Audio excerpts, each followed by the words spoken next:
Yeah, instantly to my house right now. My fiance, I think she's dead. Okay, so has she been sick? No, there's blood everywhere. Do you know where it's coming from? I don't know. Okay, can you tell if she's breathing? She's not. Clifford McKee hired Butler to kill a Jackson man who witnessed his nephew Rodney McKee commit arson. Butler thought the witness lived with Frances Craig and her fiance, Eric Wolf, and broke into their home. He then tied up Frances Craig and stabbed her. All three men face life in prison without parole. This unholy trinity is as evil a group of individuals as I have seen. I dare say that all of us in our career have yet to see this level of evil. August 10th, 2014, Jackson, Michigan. Around 6:30 in the morning, Eric Wolf came home after a 12-hour night shift. He went downstairs and laid down to sleep on the first floor. A few hours later, his little daughter ran down the stairs. She was in complete panic. She had just walked into the upstairs bedroom and saw something no child should ever have to see. On the floor lay 28-year-old Frances Franny Craig. Her body was cold. When police arrived at the house, they immediately escorted the children outside and secured the area. The scene in the bedroom shocked even experienced detectives. Franny had been stabbed 90 times. Her body was lying between the bed and the wall.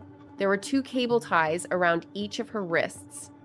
Investigators believe she may have been tied to the bed before she was killed. Her phone was later found smashed a few yards away from the house. The killer was gone. Police started with the people who were closest to her. The first person they questioned was her fiancé, Eric, the man she was supposed to marry in just 1 month. But during the interview, detectives noticed something strange. As the conversation was wrapping up, Eric didn't look shocked. He didn't look angry. He didn't even seem upset. And then he said something that made investigators seriously uneasy. Right at that moment, the investigation started turning in a direction no one expected. All right, guys, let me grab your attention for just a minute. I'm actually really curious where my audience is watching from.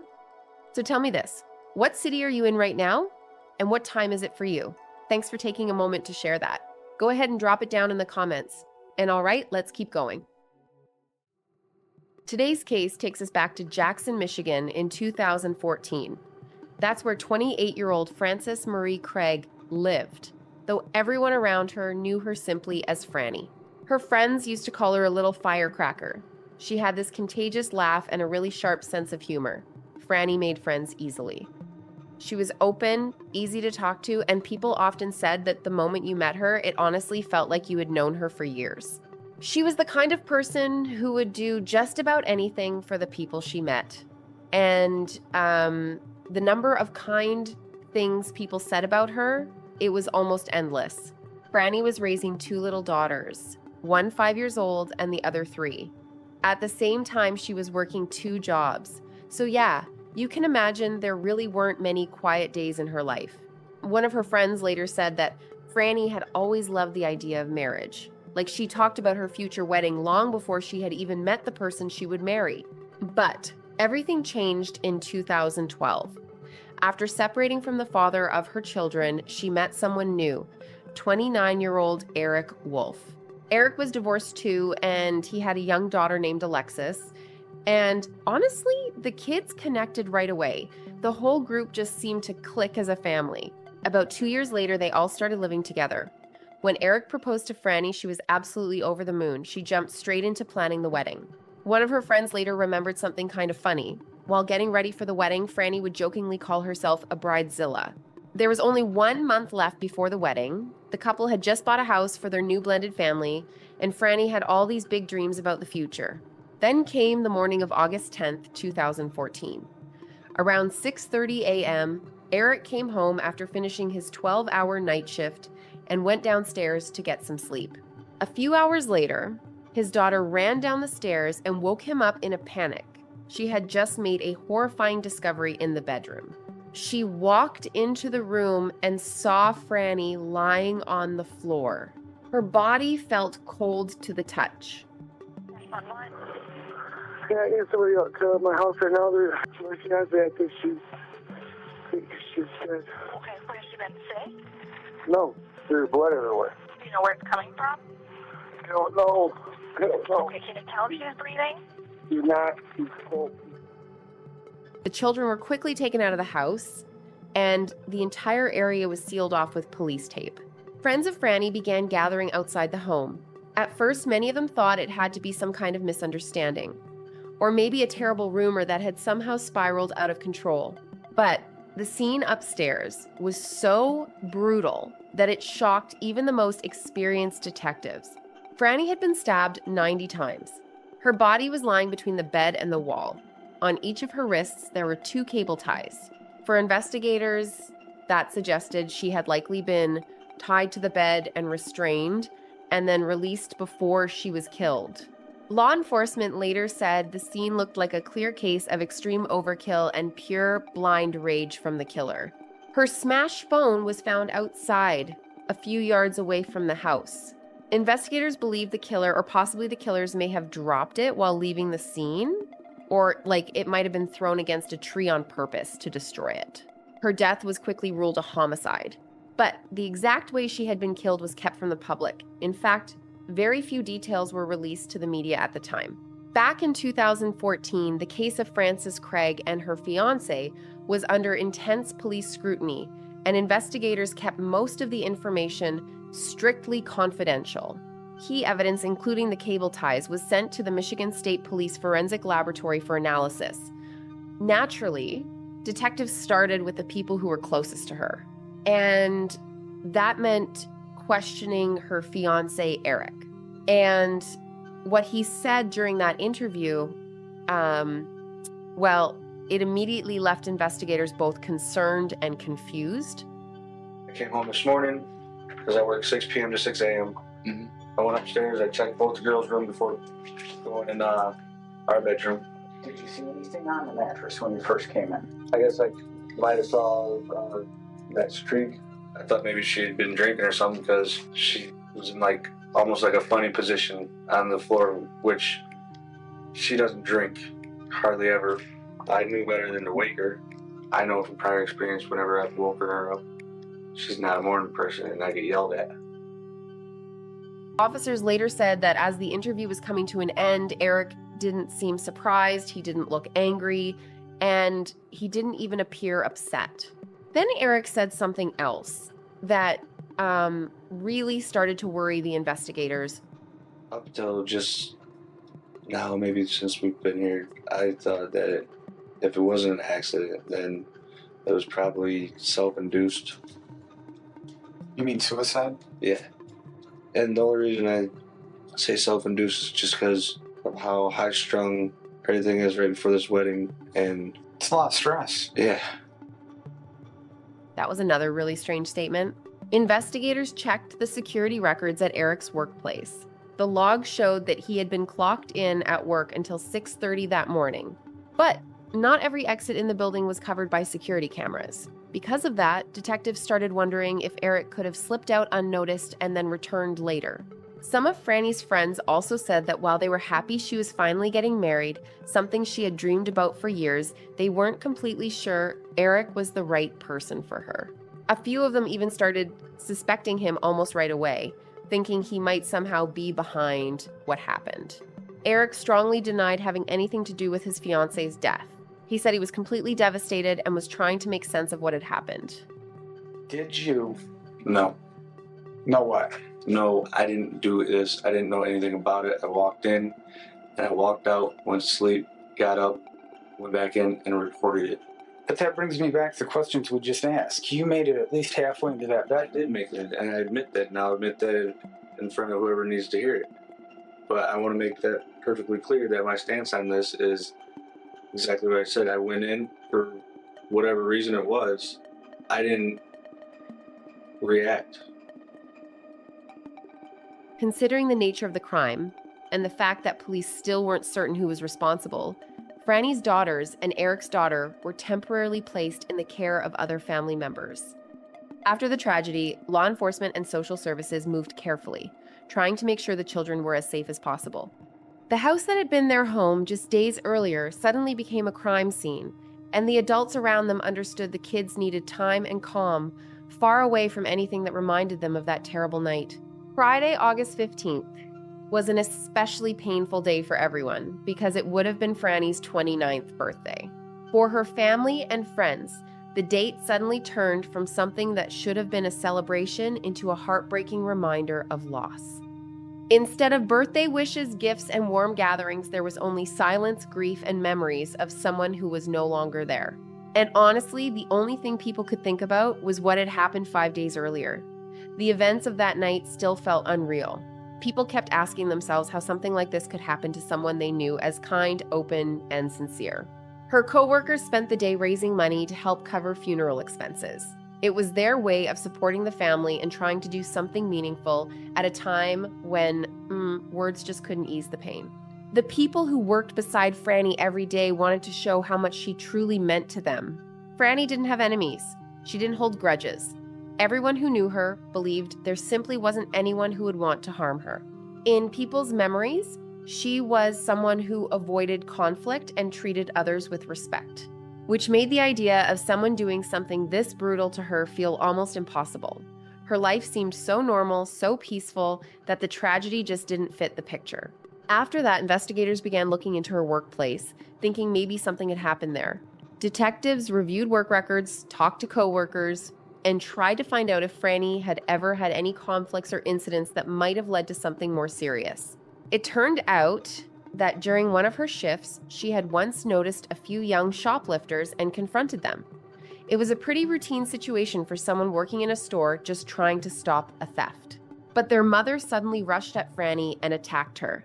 The situation escalated quickly, and what started as a simple warning turned into an aggressive confrontation. As a result, Franny suffered physical injuries and went through serious emotional stress.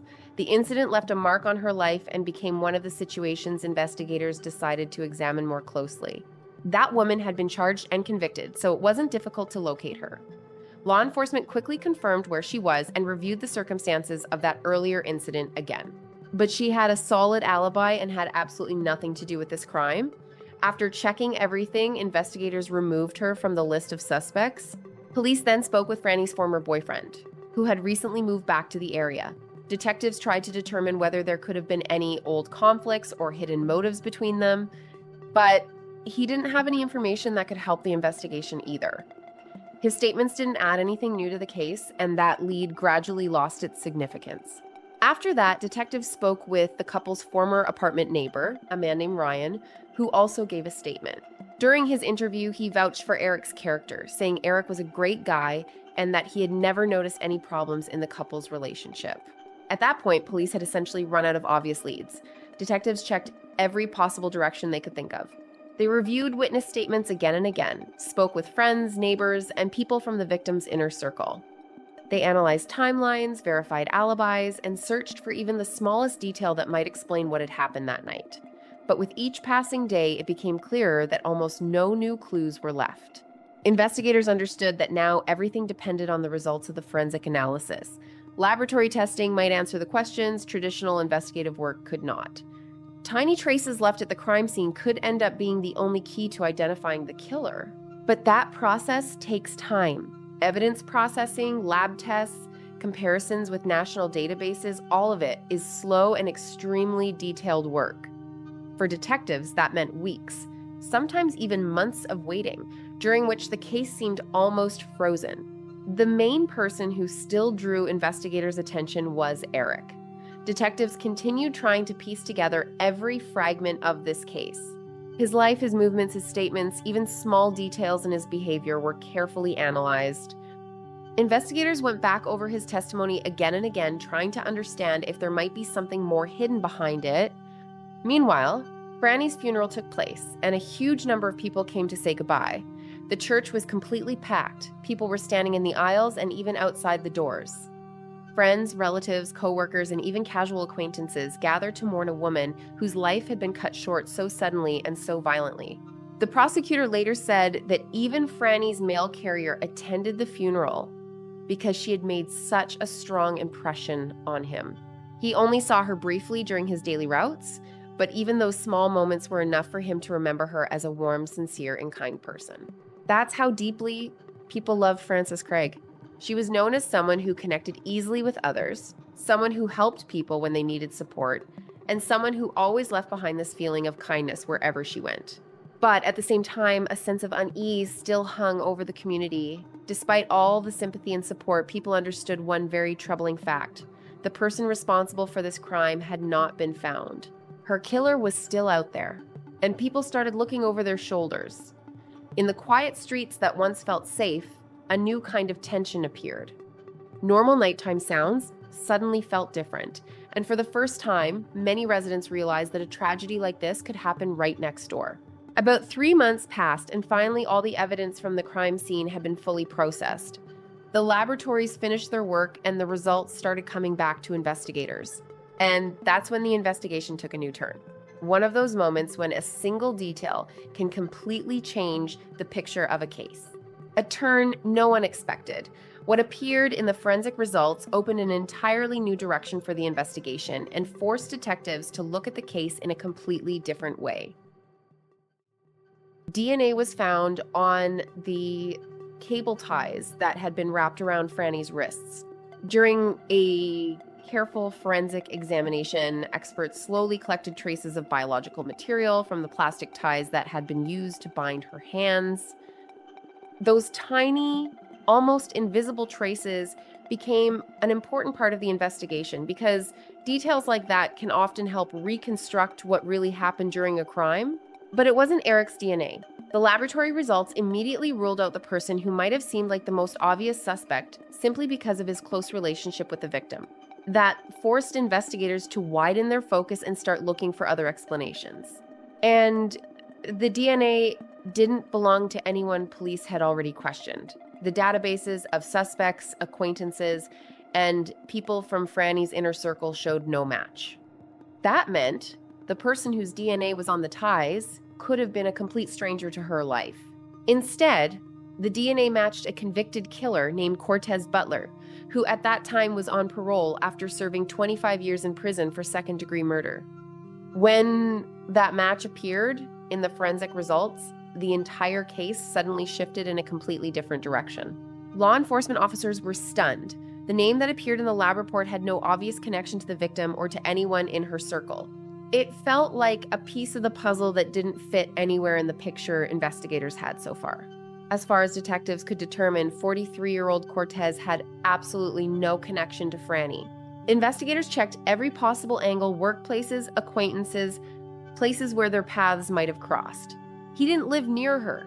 Their addresses had nothing in common, and they weren't regularly in the same area. He had never worked with her. Their professional lives didn't intersect, and there was nothing in the records suggesting they could have met through work. There was simply no connection at all. It looked as if these two people should never have crossed paths in their lives. Police weren't sure if the explanation could be something simple. For example, maybe Cortez worked somewhere that used cable ties, like those a warehouse, or something similar. Investigators tried to consider even the most ordinary possibilities that could explain how his DNA ended up on them. Or maybe the explanation was much darker, like what if Eric or someone else had hired Cortez to carry out the killing? That theory had to be considered too, because the appearance of a convicted murderer in a case like this demanded an explanation. Detectives located Cortez's parole officer. Through that officer, they were able to access important records and information related to Cortez's movements and contacts. Through those records, they obtained Cortez's phone logs. Those logs became one of the key tools investigators used to understand who he had been communicating with in the time leading up to the crime. The records showed frequent contact with two other people, Rodney McKee and Clifford McKee. Their names kept appearing again and again among dozens of calls and messages. Rodney was a well-known heroin dealer with a long criminal record. His name had already appeared in many police reports, and for law enforcement, he was a very familiar figure. His uncle, Clifford, had served 20 years in prison for murder. That fact only deepened investigators' suspicions, because both men had violent criminal histories. Police eventually located Cortez in custody, because he had just been arrested for another killing. By the time investigators connected him to Franny's case, he was already at the center of a separate murder investigation. 79-year-old Charles Graham had been killed after an argument over pills and money, and Cortez had already been charged in connection with that case. It became another disturbing entry in a long history of violence. But what surprised everyone was how Cortez reacted when detectives started asking about Franny. He didn't try to lie. He didn't deny anything. Instead, he said he knew all about her. He confessed to the murder and told detectives he was willing to explain everything. His words came out directly, without hesitation. But he had one condition: the interview could not be recorded. It was an unusual demand, and it immediately put detectives in a difficult position. Police desperately needed answers, and they agreed, even though they understood it was a risky strategy. Statements given under those conditions might not be admissible in court. Still, investigators decided that getting the information right now was more important. Detectives asked him directly whether Eric Wolf was behind everything. It was a question many people had been asking since the very beginning of the investigation. But Cortez said Eric had nothing to do with it. His answer was clear and without hesitation. According to him, the person at the center of everything was Rodney McKee. That was the name Cortez pointed to as the real driving force behind the whole story. And what investigators started uncovering after that pointed to something shocking and complicated. Step by step, detectives began seeing connections that had previously remained hidden. The plan that investigators eventually uncovered had actually started forming months before Franny's murder. And the deeper detectives looked, the clearer it became that the roots of this story went much further back than anyone had first imagined. Everything really began in March of 2014. That's when something happened that would later turn out to be a key piece of the entire puzzle. There was a fire in an apartment in Jackson. Flames quickly spread through the unit, leaving behind destroyed rooms and families whose lives had been completely turned upside down. Police soon arrested Rodney. The investigation into the fire led detectives to him pretty quickly. He was charged with arson and with carrying a concealed weapon. Those charges became the start of a new criminal case. According to investigators, Rodney had set the apartment on fire in order to get to a woman named Donna after she refused to sell drugs for him. That conflict, police said, was the reason behind the arson. After the fire, Donna and her son were left without a home. Everything they owned was destroyed. Their lives changed in a single night when the flames wiped out their apartment. And then investigators realized something important. Donna's son was Ryan, the same Ryan who would later end up connected to a much darker story. The same Ryan who had once been a roommate with Franny and Eric, and who had already spoken with police. His testimony had actually played a role in the arson case. Ryan had only stayed with them for a short time before moving out. His time living in their home had always been temporary. Then in June of 2014, Franny and Eric finally found what they believed was their dream house and began moving in. For them, it felt like the beginning of a new chapter in their lives. But before Rodney's arson case went to court, he contacted his uncle Clifford, and that's when, according to investigators, a dangerous plan started to take shape. Rodney wanted to know where Ryan was living now. Ryan had become a witness in the arson case, and Rodney wanted him dead. According to investigators, that intention started the chain of events that would eventually lead to tragedy. Clifford then contacted Cortez Butler, a man he had met while serving time in prison. He offered him $10,000 to carry out the killing. According to investigators, that prison connection eventually turned into a deadly agreement. The offer was simple, and cold money in exchange for killing someone Clifford wanted permanently silenced. But the only address they had for Ryan was the address of Franny and Eric's house. So that's where the hired killer went. For him, it was just a location on a map, a house where he believed the target would be. Cortez later said he entered the home through an unlocked garage door. Everything happened quietly and quickly. Inside the dark house, he moved carefully, trying not to make any unnecessary noise. He slowly walked up the stairs, pausing for a moment to make sure the children were asleep in their rooms. According to his account, the hallway was silent. Just dim light and the stillness of the night filled the house. Then he found Franny sleeping in her bed. She had no reason to expect danger in her own home. For her, it was just another ordinary night. He tied her hands with cable ties and covered her eyes. According to investigators, it all happened very quickly. Franny suddenly found herself defenseless in front of someone who had already come to her home with violent intentions. He asked her where Ryan was. the question came out direct and cold. The man standing in front of her was looking for someone else entirely. Franny told him she had no idea. She couldn't give him the information he wanted. Her answer didn't change anything, but it became the last thing she said in that moment. Then he stabbed her in the neck at least 20 times and continued the brutal attack. The violence was sudden and relentless. In the quiet of that nighttime house, the bedroom turned into the scene of a horrifying tragedy. The prosecutor later said Franny became the literal definition of a random victim. She was not the person the attackers were looking for. She simply crossed the path of a crime that had been meant for someone else. She was about as innocent a victim as it is possible to imagine. According to the prosecution, it was hard to think of anyone less connected to the reason behind the crime than her. It was also a terrifying realization for Ryan. Someone had been willing to go to such extreme lengths just to silence him. And that attempt ended up taking the life of someone completely unrelated to the conflict. And Ryan himself almost lost his life too. The events of that night showed just how far people were willing to go to eliminate a potential witness. Even after Franny had been killed, and after realizing she wasn't the intended target, the three men still didn't abandon their plan to get to Ryan. According to investigators, their intentions didn't disappear even after the tragedy. They continued trying to track him down. Detectives later determined that their focus on Ryan had never really stopped, and he remained a possible target. Fortunately, Cortez was arrested before anything else could happen to Ryan. His arrest effectively stopped what could have turned into an even more devastating chain of events. On September 1st, 2015, Cortez Butler entered a no-contest plea to second-degree murder. In legal terms, that meant he did not dispute the charges, allowing the court to move forward with sentencing without a full trial. He was sentenced to between 25 and 40 years in prison for the murder of Charles Graham. That decision became one of the first major convictions connected to this complicated case. Then about a month later, Cortez, Rodney, and Clifford were all charged with open murder, conspiracy to commit first-degree murder, and first-degree home invasion. The charges covered a series of extremely serious crimes connected to the events of that night. The charge of open murder means the case includes both first and second-degree murder, allowing a jury to determine the exact level of the crime based on the evidence presented in court. It gives the court flexibility to examine all the circumstances before deciding the final degree of responsibility.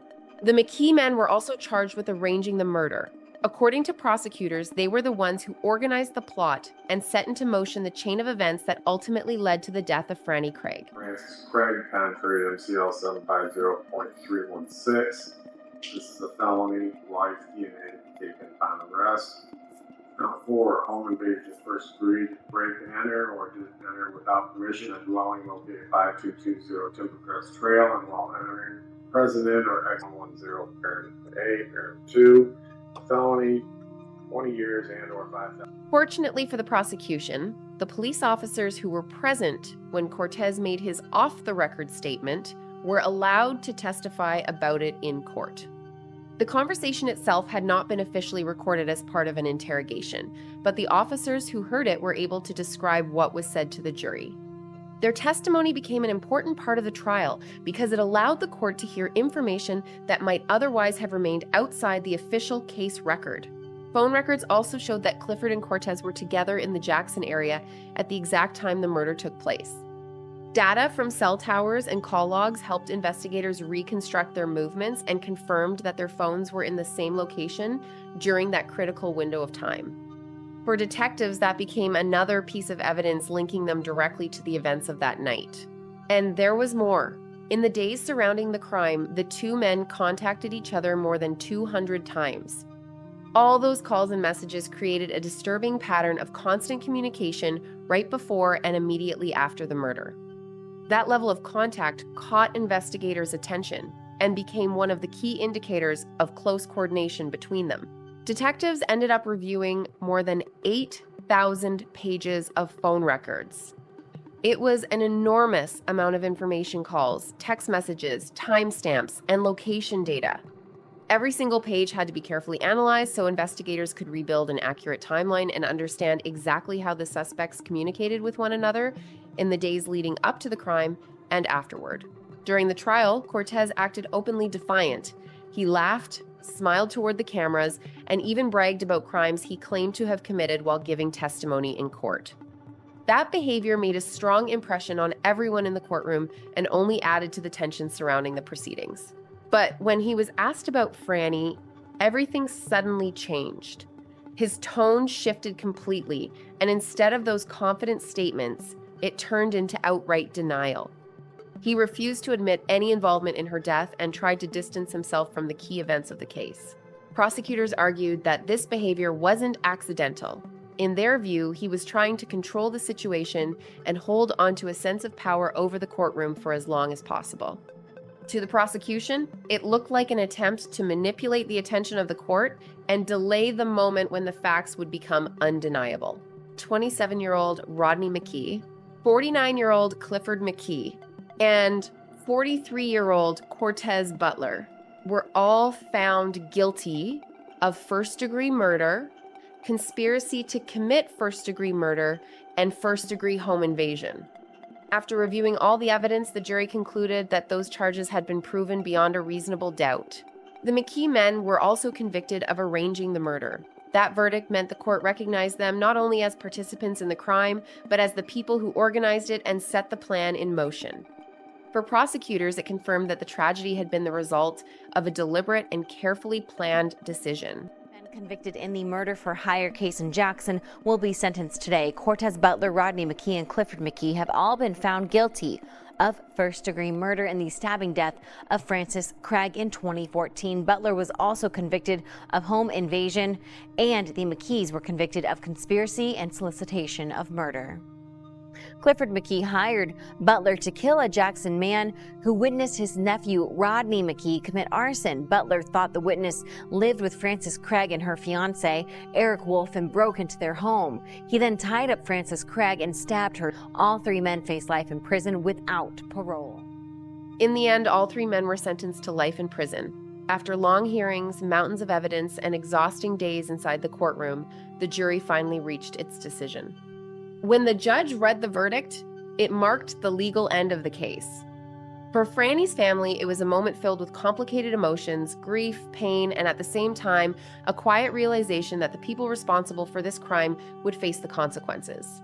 Clifford McKee refused to be present for the sentencing. When the time came to hear the final decision, his seat in the courtroom remained empty. The judge read the sentence without him there, and the room was filled with a heavy, almost suffocating silence. It was a moment that highlighted the coldness of the situation. The verdict was spoken clearly and firmly, yet one of the men it was meant for chose not to hear it in person. During the hearing, Franny's mother, Robin, addressed the men directly in her victim impact statement. It became one of the most emotional moments of the entire trial. She stood in front of the people she believed were responsible for her daughter's death and spoke as a mother whose family had been changed forever. Her words carried deep pain, loss, and the harsh truth she had been forced to live with since the moment her daughter's life was taken so violently. Years, 360 days is all the time that these two, minus the one that didn't have the balls to come here today, chose for us to have our daughter. As of August 10th, 2014, our lives have never been the same, nor will they ever be again. You took from our family the most precious, beautiful person in the world. Frances was our everything. Losing her is the most excruciating pain to have to endure. We had to wake up every morning knowing that there never be another phone call, another conversation.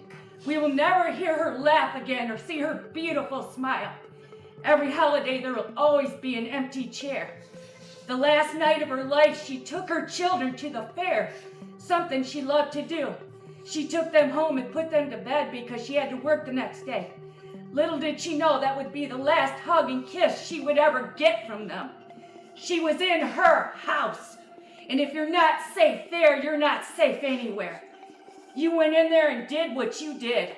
You left our only child on the floor to let her innocent little babies find her the next day.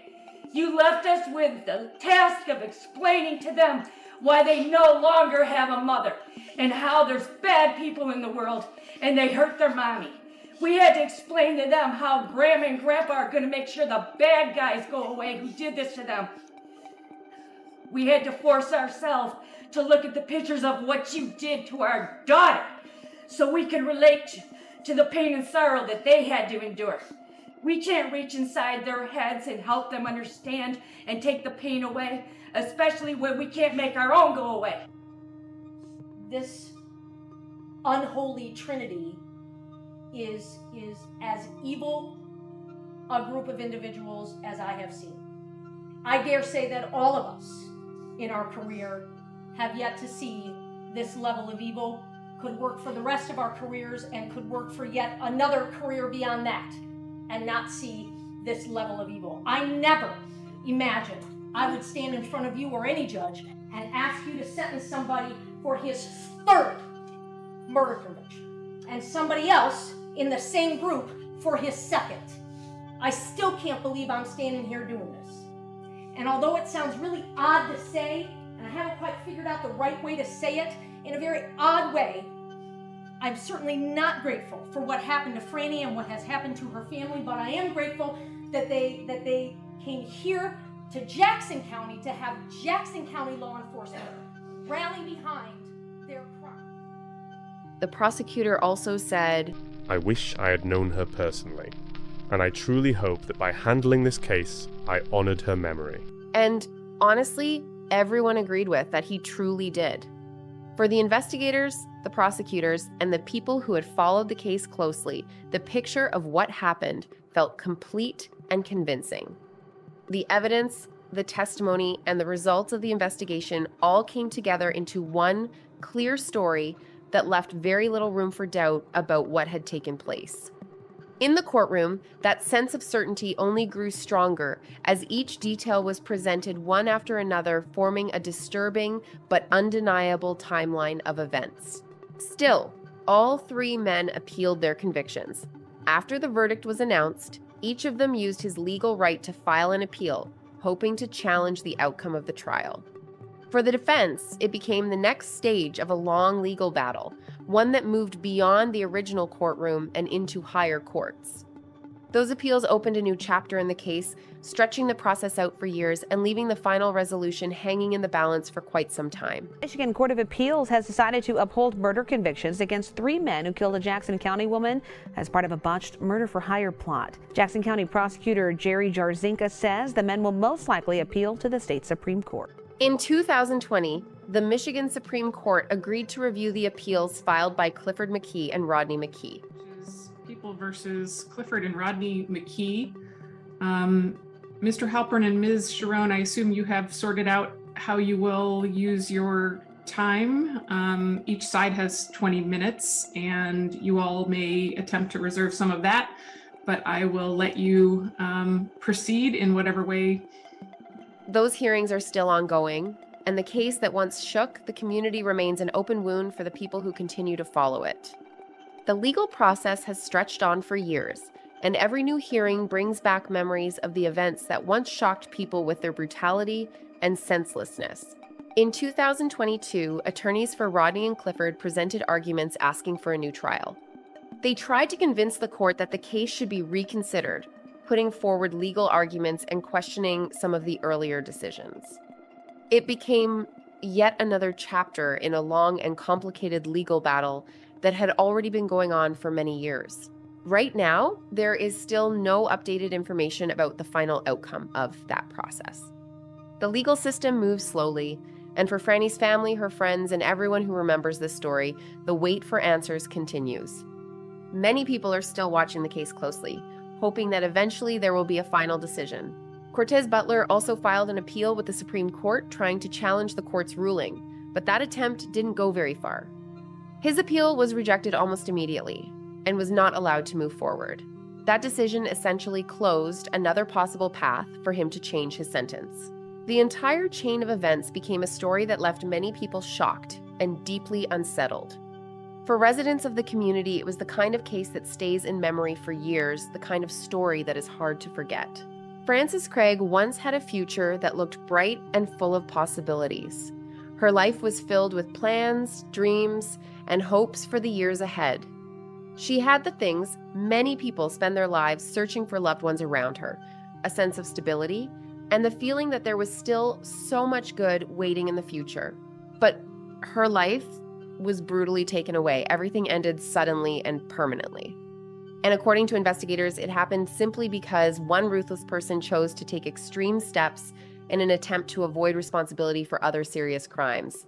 An incredible mother, daughter, sister, fiance, friend, and co-worker, Frances Craig left behind memories that became part of the lives of the people who knew her. Those who remember her often speak about her warmth, her kindness, and her ability to support others even during the hardest moments. And there will always be a space left behind in the community she once called home. A place where people remember her not only because of the tragedy, but because of the person she was in life, someone who is still deeply missed.